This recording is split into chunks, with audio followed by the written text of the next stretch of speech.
नमस्कार दोस्तों, DD red के एक और एक्शन वीडियो में आप सभी का स्वागत है। मैं हूं आलोक। तो भाई आज जो वीडियो लेकर आया हूं वो मेजर साहब का वीडियो है। टाइटल है India should respect Pakistan, Manishankar Iyer. ऐसे लोग हों तो दुश्मनों की भला क्या कमी है हमारे देश को। मणिशंकर अय्यर जैसे लोग जो हैं, क्या कहूं मैं इनको। चलिए देखते हैं कि मेजर साहब क्या कह रहे हैं, उसके बाद मैं अपनी प्रतिक्रिया देता हूं। जय हिंद दोस्तों, मैं हूं मेजर गौरव और आप देख रहे हैं मेजरली राइट। दोस्तों, जब मोदी जी ने बोला था ना अब की बार 400 पार, तो कई लोगों ने विश्वास करा, कई लोगों ने विश्वास नहीं करा। फिर बीच बीच में कई लोग आए, कई यूट्यूबर आए, कुछ विदेश से आए, कोई देश के अंदर, सबने बोला नहीं इस बार तो 400 पार नहीं हो पाएंगे और इस बार तो गड़बड़ है। मुझे लगता है कि बीजेपी के पास कांग्रेस के अंदर ऐसे लोग हैं कि जब बीजेपी को लगता है कि हमारी इतनी सीटें नहीं आएंगी, ये इनको छोड़ देते हैं। और इनको छोड़ने का नतीजा ये होता है कि भाई साहब ये किसी ना किसी को काट लेते हैं या कुछ ना कुछ ऐसा कर देते हैं कि बीजेपी को फायदा हो जाता है। अभी हाल फिलहाल में सैम पिट्रोडा ने क्या बोला? सैम पिट्रोडा ने ये बोल दिया, आप जानते हैं, आपको सब पता है कि साउथ वाले अफ्रीकन लगते हैं, ईस्ट वाले चाइनीज लगते हैं, कोई अरब लगते हैं, फलाना। इसने पूरा का पूरा, जिसको कहते हैं रायता, फैला दिया। वो रायता पूरा समेट नहीं पाई थी कांग्रेस, उसकी नौकरी जरूर खा गए राहुल गांधी, सैम पिट्रोडा अपने गुरु की, उसकी नौकरी खा गए। लेकिन वो रायता नहीं सिमटा था, तब बीच में अधीर रंजन चौधरी ने फिर वही बात बोल दी कि निग्रोइड रेसेस हैं, मंगोलॉइड हैं, फिर उसने वो कहानी। इनको क्या प्रॉब्लम है मुझे अभी तक समझ में नहीं आया। ये पुराने जैसे दिग्विजय सिंह और ये सब लोग कहते रहते ना कुछ इसके। एक्चुअली कांग्रेस में एक पूरा जैसे गुलदस्ता होता है ना, इन महानुभावों का एक गुलदस्ता है कांग्रेस में। अभी लेटेस्ट वीडियो वायरल किसका हो रहा है? लेटेस्ट वीडियो भाई साहब वायरल हो रहा है मणिशंकर अय्यर का। मणिशंकर अय्यर क्या कहते हैं?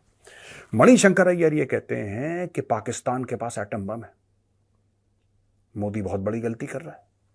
मोदी पाकिस्तान से बात नहीं कर रहा, और अगर मोदी पाकिस्तान से बात नहीं करेगा तो पाकिस्तान को बुरा लग जाएगा, और पाकिस्तान के पास एटम बम है। फिर मणिशंकर अय्यर ये कहता है कि यार अगर पाकिस्तान में कोई पागल आ गया, अगर पाकिस्तान में कोई पागल आ गया और उसने बटन दबा दिया, तो 8 सेकंड के अंदर लाहौर से अमृतसर तक रेडिएशन पहुंच जाएगा। पाकिस्तान में पागल आ गया? सर मुझे तो लग रहा है आप पागल हो गए। मुझे तो लग रहा है आपके जो वर्ड्स हैं, मुझे लग रहा है कि मानसिक संतुलन आप कई साल पहले खो चुके थे, लेकिन अब आपने खुल के खुद प्रूफ देना शुरू कर दिया है। ये पाकिस्तान प्रेम है क्या यार कांग्रेस वालों को? मुझे आज तक समझ में, मैं ये कांग्रेस भाजपा करना नहीं चाहता यार।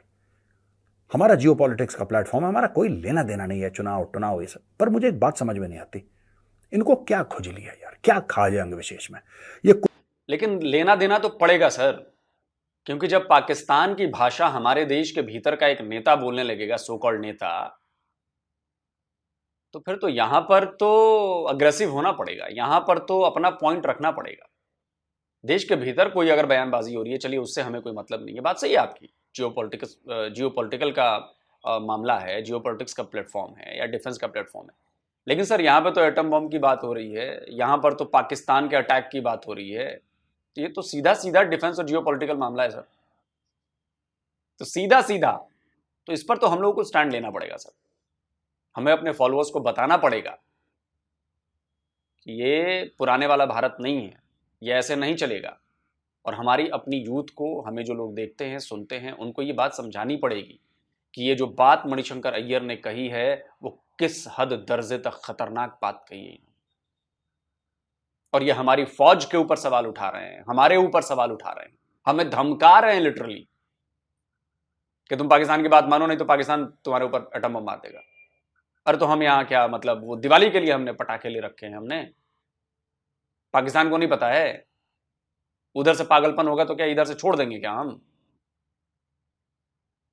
किसी भुलावे में पाकिस्तान को भी नहीं रहना चाहिए, या किसी को भी। मणिशंकर अय्यर तो खैर, अब क्या कहूं मैं मणिशंकर अय्यर को, ये वही हैं जो जिन्होंने बोला था नीच, और उसके बाद जो है पूरे भारत के लोगों ने इनको सबक सिखाया था कि देखो क्या कहते हो। ये वही हैं जो कहते थे कि जी चाय वाला है, चाय वाला है, चाय वाला है। तो देश की जनता ने सबक सिखा दिया ना, चाय वाले ने। इनकी मालकिन थी, हैं ही अभी, मौत का सौदागर बोला था उन्होंने। तो उस समय भी जनता ने इनको सबक सिखा दिया था। मुद्दों पर लड़िए, मुद्दों पर बयानबाजी करिए, बेरोजगारी, महंगाई, ये वो फला ठिकना, लेकिन जहां पर देश की बात आएगी और जहां पर आप नीचता पर उतर आएंगे, तो देश की जनता अपने वोट की ताकत जानती है और देश की जनता आपके मुंह पर तमाचा मारेगी। ये कुछ कुछ लीडर हैं कांग्रेस पार्टी के, ये पाकिस्तान पाकिस्तान पाकिस्तान पाकिस्तान कर करके, मैं भी पाकिस्तान करता हूं लेकिन मैं गालियां देता हूं, आप भी गालियां दें।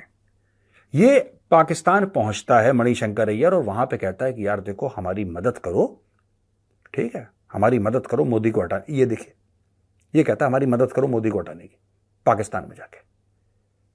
भाई साहब एक बात बताओ यार, ये गद्दारी नहीं है तो गद्दारी क्या है?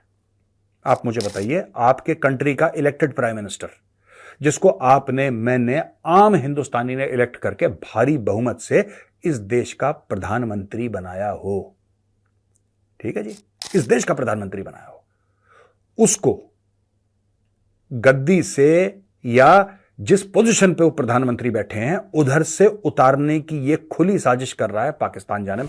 और फिर अब बकवास इसकी शुरू हो गई यार।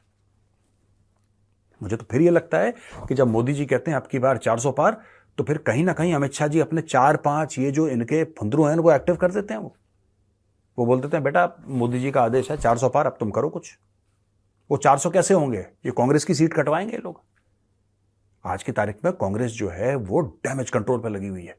और मैं राहुल गांधी से एक बात कहना चाहता हूं, राहुल जी आप इनको बोलते क्यों नहीं मुंह बंद रखें? ये इनको क्या प्रॉब्लम है? आप देखिए, एक तो आप हैं, एक आप हैं जो कांग्रेस को डुबाने में लगे हैं, पर अगर आप कांग्रेस को डुबा रहे हैं सर, कोई ना कोई तो हो जो कांग्रेस को उभारे। कोई ऐसा बड़ा लीडर कांग्रेस में हो जो कहता है कि ठीक है यार, एक बंदा डैमेज कर रहा है, एक बंदा डैमेज कर रहा है, बाकी लोग संभालने की कोशिश कर। यहां पे सभी डैमेज करने के चक्कर में, आप समझ रहे हैं? ऐसी बात नहीं। हर शाख पे उल्लू बैठा है, अंजाम में गुलिस्तां क्या होगा, यही है ना शायद।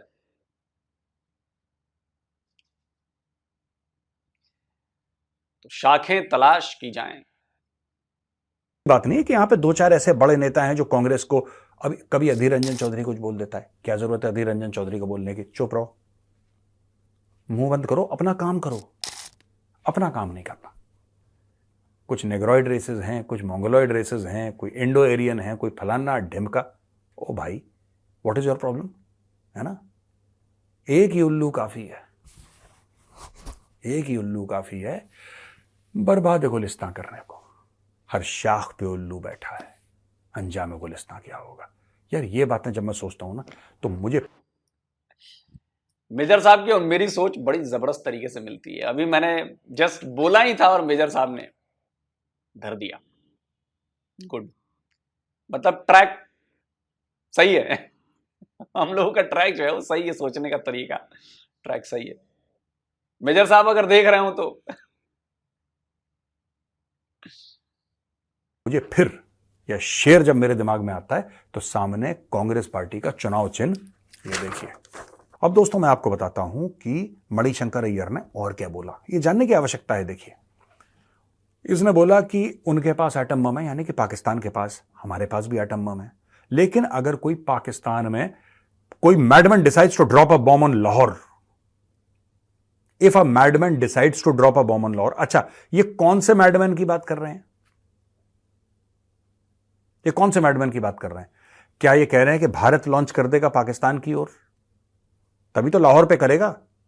या वो मैडमैन है पाकिस्तान का जो खुद ही लाहौर को ठोक रहा है? ये Manishankar Iyer has lost his marbles absolutely. इस बंदे को पता ही नहीं, कह रहा है कि if we respect them they will remain peaceful, यानी कि आप पाकिस्तान की इज्जत करें। वो ये बेसिकली हमें हूल दे रहा है, ये हमें हूल दे रहा है कि भाई तुम पाकिस्तान की इज्जत करो, पाकिस्तान की बेइज्जती करो, पाकिस्तान को जलील करो, तब पाकिस्तान शांति बिल्कुल उसमें मानता है। जब आप इनकी इज्जत करेंगे ना, इनको इज्जत थोड़ा ना हजम होती है। मणिशंकर अय्यर की पार्टी थी, ये फोटोग्राफ देखिए, श्री दिग्विजय सिंह जी हैं जी, 26/11 आरएसएस की साजिश। ये देखो, ये खड़ा है यहां पे, एक कोई बर्नी वर्नी है जिसने किताब लिख दी, वहां पे महेश भट्ट तालियां पीट रहा है। ये पूरा गैंग है भारत विरोधी गैंग भाई, भारत विरोधी गैंग। यहां पे और क्या कहता है? यहां पे प्रधानमंत्री नरेंद्र मोदी की आलोचना करते कह रहे हैं कि इन्होंने पाकिस्तान के साथ कोई एफर्ट नहीं करा कि हमारी प्रॉब्लम पाकिस्तान के साथ सॉल्व हो जाए। In order to become the विश्वगुरु, अगर हमें विश्वगुरु बनना है, हमारे पाकिस्तान के साथ कितने भी सीरियस मैटर हों, हमें यह दिखाना पड़ेगा पाकिस्तान को कि हम सिंसियर हैं, हम उनको सॉल्व कर रहे हैं। पर पिछले 10 साल में हमने ऐसा कुछ नहीं किया, यह कह रहा मणिशंकर अय्यर। यानी कि 26/11 पाकिस्तान ने करा, राइट, पार्लियामेंट पे अटैक पाकिस्तान ने करा। 1993 आरडीएक्स के जो बॉम्ब ब्लास्ट हुए थे बॉम्बे में, वो पाकिस्तान ने करे। अक्षरधाम मंदिर पे पाकिस्तान ने अटैक करा। पंजाब में टेररिज्म पाकिस्तान ने करी। कश्मीर में टेररिज्म पाकिस्तान ने करी। हिंदुस्तान में हजारों सैकड़ों कितने बॉम्ब ब्लास्ट नहीं हो गए, वो पाकिस्तान ने करे। लेकिन गलती भारत की है यार। हम पता नहीं क्यों मर के नहीं मानते यार। पाकिस्तान बम मारता है, हम लोग पूरे के पूरे, हिंदुस्तान खत्म होकर नाम नहीं लेता यार। गलती हमारी है Manishankar Aiyar ji, it's actually our fault. Pakistan की गलती छोड़ना है, वो ठीक से बम ही नहीं मार पा रहे हमें। ये देखिए, defence minister Rajnath Singh assets that Pakistan occupied Kashmir was is and will remain a part of India. अच्छा, मणिशंकर अय्यर जी ये चाहते हैं कि कश्मीर को हम एक थाल में लगाएं, वर्क लगाएं ऊपर जैसे मिठाई के लगता है, और जाके पाकिस्तान को दे दें, उससे शांति हो जाएगी। वो ये चाहते हैं कि हम पाकिस्तान से लगातार बात करें, पाकिस्तान बम फोड़ता रहे दिल्ली में, पाकिस्तान लोगों को कत्ल करता रहे इंडिया में, पाकिस्तान सब कुछ करता रहे, आईएसआई, लश्कर तैयबा, जैश मोहम्मद जो मन चाहे करे, खून से रंग दे, लाल कर दे बिल्कुल भारत की धरती। लेकिन हमें पाकिस्तान से बात तो करनी चाहिए यार, क्योंकि बड़े अच्छे लोग हैं। अगर आप प्यार से बात करेंगे तो शांति प्रिय रहेंगे, अगर आप गुस्से से बात करेंगे तो हो सकता है कोई पागल बटन दबा दे, न्यूक्लियर बम फट जाए। भाई साहब देखो, आज मैं आपको बताता हूं पाकिस्तान शांत कैसे रहेगा। मणिशंकर भैया, इनका तो दिमाग चल गया है, ठीक है। पाकिस्तान की टांगें तोड़ के पाकिस्तान को व्हीलचेयर में बैठा दोगे, पाकिस्तान शांत हो जाएगा। मैं बता रहा हूं, ये जूते के यार हैं, ये जूते के यार हैं, इनके डंडे लगाओ, चाहे इनकी गलती हो। जैसे अभी पाकिस्तान ज्यादातर चुप है, कुछ नहीं कर रहा पाकिस्तान, ये सही मौका है पाकिस्तान पे एक बालाकोट करने का। कर दो एक बालाकोट मोदी जी, बढ़िया सा, चुनाव के बाद कर देना, कोई बात नहीं, एक बालाकोट कर दो। चाहे पाकिस्तान ने कुछ करा हो ना करा हो, पाकिस्तान आतंकवाद करे ना करे, ठोक दो इसको। क्यों कह रहा हूं ऐसा मैं? इसलिए कह रहा हूं कि अगर बालाकोट पहले कर दोगे ना, तो फिर पुलवामा की नौबत नहीं आएगी। मेजर साहब बहुत गुस्से में हैं और मेजर साहब ने बहुत बड़ी बात कह दी है। वैसे मतलब बदला भी तो लिया जा सकता है भाई। 47 में पाकिस्तान ने बिना किसी उकसावे के अटैक किया हम पर। 65 में बिना किसी उकसावे के ऑपरेशन जिब्राल्टर शुरू किया और अखनूर पे हमला किया। 99 में करगिल किया, उसके पहले बांग्लादेश वाली वॉर हुई। तो इस बार हम शुरुआत कर देंगे, देखी जाएगी जो होगा सो। 4 बार उसने अटैक किया तो एक बार तो हमारा बनता है ना यार अटैक करने का। अच्छा, 4 बार उसने अटैक किया तो दुनिया ने उसका क्या कर लिया? कुछ सैंक्शंस लगाए, कुछ किया, हमारे ऊपर भी लगा देंगे। बात तो पॉइंट वाली है, पॉइंट वाली है। देखिए, जैसे क्लास होती है ना, तो क्लास में क्या होता है कि हर तरह के बच्चे होते हैं। कुछ पढ़ने वाले होते हैं, कुछ शर्मीले होते हैं, कुछ हंसी मजाक वाले होते हैं, और कुछ जो होते हैं ना बड़े, हमारे यहाँ बिहार में कहते हैं उसको थेथर। एक थेथर शब्द है और उसी से निकली है थेथरोलॉजी। तो थेथर का मतलब ये होता है कि आप उसको कुछ भी कर लो ना, बिना थप्पड़ के सुधरता नहीं है। उसको मारते रहोगे ना, पीटते रहोगे, ठोकते रहोगे, तो वो थोड़ा अपनी हद में रहेगा, हुदूद में रहेगा। जरा सा आपने ढील दी ना तो हुदूद से बाहर होने लगेगा। पाकिस्तान के साथ दिक्कत ये, पाकिस्तान के पास तो अभी इसलिए चुप है, पैसे नहीं है अभी पाकिस्तान के पास, सड़ा हुआ गेहूं खा रहा है बेचारा। पैसे अगर होते पाकिस्तान के पास, आज ही मैंने खबर देखी, 2 साल में सबसे ज्यादा उसका फॉरेक्स रिजर्व हो गया है, सबसे टॉप पॉइंट पर पहुंच गया पिछले 2 साल में। कितने का जी? $9 बिलियन का। $9 बिलियन, ये हाईएस्ट फॉरेक्स रिजर्व है उसका पिछले 2 साल में। और भारत में नियर अबाउट 640-650 बिलियन डॉलर, थोड़ा बहुत ऊपर नीचे होगा, इधर लेटेस्ट मैंने नहीं किया। इतने बिलियन डॉलर्स हैं हमारे पास। अगर मिलियन बोल गया होगा तो सॉरी, बिलियन डॉलर्स। तो अगर पाकिस्तान के पास इस समय 15-20 बिलियन डॉलर आ जाए ना, तो फिर से सीज फायर का उल्लंघन करना शुरू कर दे, फिर से यहां पे घटनाएं करानी शुरू कर दे।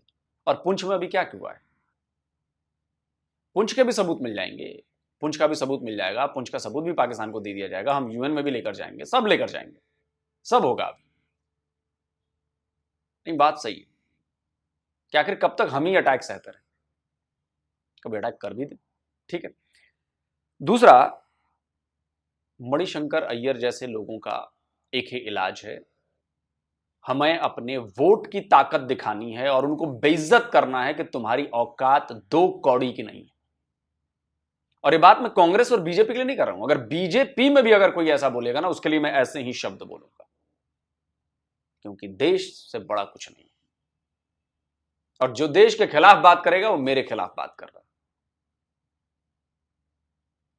और जो देश के खिलाफ बात करेगा उसके खिलाफ हमें कार्रवाई करनी पड़ेगी, संवैधानिक तरीके से उसको जवाब देना पड़ेगा, उसको अपनी ताकत दिखानी पड़ेगी कि देखो हमारे पास हमारे संविधान ने वोट की ताकत दी है और हम ऐसा बंदा चुनकर लाएंगे जो तुम्हें रगड़ कर रख देगा, तुम चिचियाते रह जाओगे और कुछ कर नहीं पाओगे। तुम 10 साल से तुम लोगों की फ्रस्ट्रेशन दिख रही है। बात कांग्रेस और बीजेपी के नहीं है, बात है देशभक्त और देशद्रोही की। और आप अगर अपने ही देशवासियों को धमकी दे रहे हैं, अगर आप अपने ही देश की सेना के ऊपर सवाल उठा रहे हैं और अपने ही देश की सेना को धमका रहे हैं कि देखो ज्यादा हीरो मत बनो, एटम बम छोड़ देगा वो तुम्हारे ऊपर। अरे तो जिस दिन एटम बम उसने छोड़ा तो उस दिन हम क्या करेंगे? हम बैठ के तमाशा देखेंगे? हम भी एटम बम मारेंगे। और फिर क्या होगा, ये आपके प्यारे पाकिस्तानियों की जुबानी सुनवा देता हूं मणिशंकर अय्यर साहब, जिनसे आपको इतना प्यार है ना, आपका डीएनए बेसिकली पाकिस्तानी है, तो उसके मुंह से सुनवा देता हूं कि जिस दिन ऐसा होगा उस दिन क्या होगा। सुनिए। ये जो अनपढ़ों का टोला यहाँ फिरता है ना, बड़ा एटमी जंग और ये सजा के रखा हुआ है और ये डेकोरेशन पीस है, इन चाहलों ने पढ़ा ही नहीं किया एटम बम होता क्या है। अब 1 अरब से ज्यादा की पॉपुलेशन है, हम है 17 करोड़। सोच लें कि हिंदुस्तान और पाकिस्तान के दरमियान एटमी जंग हो जाती है, आपका 18 करोड़ गया, आपने 4 गुना ज्यादा बर्बाद कर दिया। कितना? 80 करोड़। वो फिर 20 करोड़ का मुल्क है। कोई होश के नाखून लें, ये पागलों का इधर एक हजूम है, ये एक अजीब तरह का कन्फ्यूजन। ये वाहिद कौम है जो अपनी बर्बादी की खबरों का जश्न मनाती है। See our nuclear weapon capability, according to ourselves, in India specific. India specific. This is what we've always said. This is absolutely ridiculous. What do we mean by that? Some madman sitting there will press the button and you'll have nuclear war. and 1 or 2 bombs in Pakistan will finish Pakistan, but won't destroy India. We have no need for this weapon. And if we use it, we'll destroy Pakistan. It's not at all necessary. We have no nuclear threat. This stupid idea of the nuclear power. Who are you going to use your nuclear weapons against? If you use one, you will get destroyed. तो मणिशंकर अय्यर साहब, 8 minute में radiation अगर दिल्ली पहुंच जाएगी तो कोई बात नहीं। वैसे तो टैक्टिकल न्यूक्स के बारे में आपको पता है कि नहीं पता है, आई डोंट नो। उसका यील्ड जो होता है ना वो कम होता है, वो उतने ही रूप में ध्यान में रखकर बनाए रहते हैं कि टैक्टिकल न्यूक्लियर वेपन्स हैं वो कैसे उसका इस्तेमाल करना, बड़े वाले नहीं करेंगे। खैर वो तो अलग बात है, लेकिन अगर रेडिएशन आएगी भी तो हम ये कुर्बानी देने को तैयार, लेकिन पाकिस्तान को छोड़ेंगे नहीं। और आपके जिस आका ने कहा है ना कि ऐसा बयान दो, आपके जिस पाकिस्तानी आका ने कहा होगा, उस तक अगर ये बात पहुंच जाए तो ये भी ध्यान दो कि मैडमैन को उकसाओ मत। मैडमैन उकस गया तो पाकिस्तान नक्शे से खत्म हो जाएगा। इसलिए न्यूक्लियर की बात मत किया करो, और मणिशंकर अय्यर जैसे को ऐसे मत बताया करो कि न्यूक्लियर, क्योंकि ये जो भाषा है ना, ये वही भाषा है जो पाकिस्तान का मंत्री शेख रशीद बोलता था कि 5-5 किलो के छोटे बम है, मार देंगे। जो एक और उनकी मंत्री थी वो बोलती थी कि न्यूक्लियर बम है हमारे पास, थ्रेट है, ये कर देंगे वो कर देंगे। ये वही भाषा है जो इमरान खान बोलता था कि हमें न्यूक्लियर वॉर पे चला जाएगा मामला। ये वही भाषा है जो मणिशंकर अय्यर बोल रहे हैं, ये उन्हीं की भाषा है। तो भगवान न करे कि न्यूक्लियर वॉर की नौबत आए, क्योंकि ये पूरी दुनिया के लिए ठीक नहीं होगा। इंडिया पाकिस्तान तो छोड़ दीजिए, ये पूरी दुनिया के लिए ठीक नहीं होगा। लेकिन अगर नौबत आ ही जाएगी तो फिर तो आधा हमारा मिटेगा, आपका पूरा मिटेगा। बस इतना ही कहना था। बाकी वीडियो आपको कैसा लगा, जल्दी मिलता हूं एक और नई वीडियो के साथ। नमस्कार, जय हिंद।